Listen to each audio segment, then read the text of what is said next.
Hi, and welcome to Sanlando Soundwaves. I'm Tina Phillips, and this is week 12, day 58. Today our reading is from Exodus chapter 20, verses 1 through 21.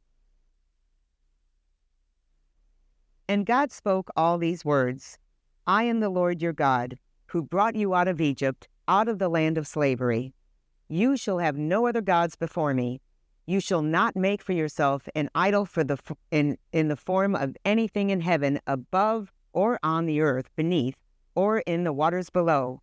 You shall not bow down to them or worship them, for I, the Lord, your God, am a jealous God, punishing the children for the sin of their fathers to the third and fourth generation of those who hate me, but showing love to 1,000 generations of those who love me and keep my commandments. You shall not misuse the name of the Lord your God, for the Lord will not hold anyone guiltless who misuses his name. Remember the Sabbath day by keeping it holy. 6 days you shall labor and do all your work, but the seventh day is a Sabbath to the Lord your God. On it you shall not do any work, neither you, nor your son or daughter, nor your manservant or maidservant, nor your animals, nor the alien within your gates. For in 6 days the Lord made the heavens and the earth, the sea, and all that is in them. But he rested on the seventh day. Therefore the Lord blessed the Sabbath day and made it holy. Honor your father and your mother, so that you may live long in the land the Lord your God has given you. You shall not murder. You shall not commit adultery. You shall not steal.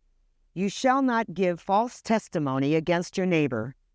You shall not covet your neighbor's house. You shall not covet your neighbor's wife, or his manservant, or maidservant, his ox or donkey, or anything that belongs to your neighbor. When the people saw the thunder and lightning, and heard the trumpet, and saw the mountain in smoke, they trembled with fear. They stayed at a distance, and said to Moses, Speak to us yourself, and we will listen. But do not have God speak to us, or we will die. Moses said to the people, Do not be afraid. God has come to test you, so that the fear of God will be with you, to keep you from sinning. The people remained at a distance, while Moses approached the thick darkness where God was. Now let's take a look at the 7 questions from our book, 7 Arrows. Okay. What does this passage say? Are there any repetitive words or phrases that you caught? What did this passage mean to its original audience?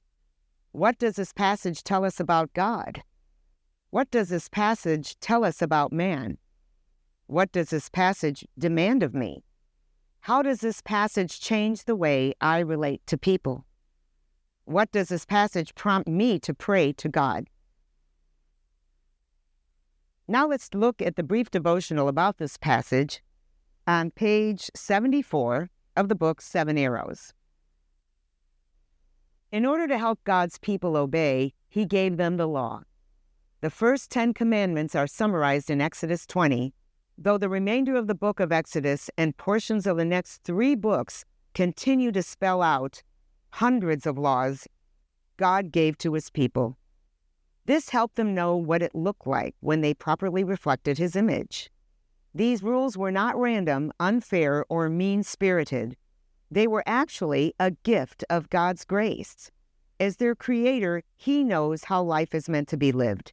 He knows what is best for his people. He understands what will help them fulfill their mission in life. He gave them laws to protect them from those sins that would cause them great harm, as he did for Adam and Eve in the garden.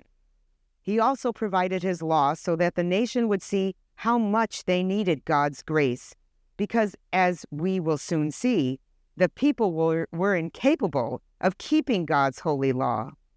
They proved to be rebels from God, just like their parents. God knew this would be the case, which is why he sent Jesus, who did what Israel could not do, perfectly keeping God's law and permanently defeating Satan. Thank you so much for joining us today and listening, and I look forward to hearing or seeing you tomorrow, and hope that you hear us tomorrow too.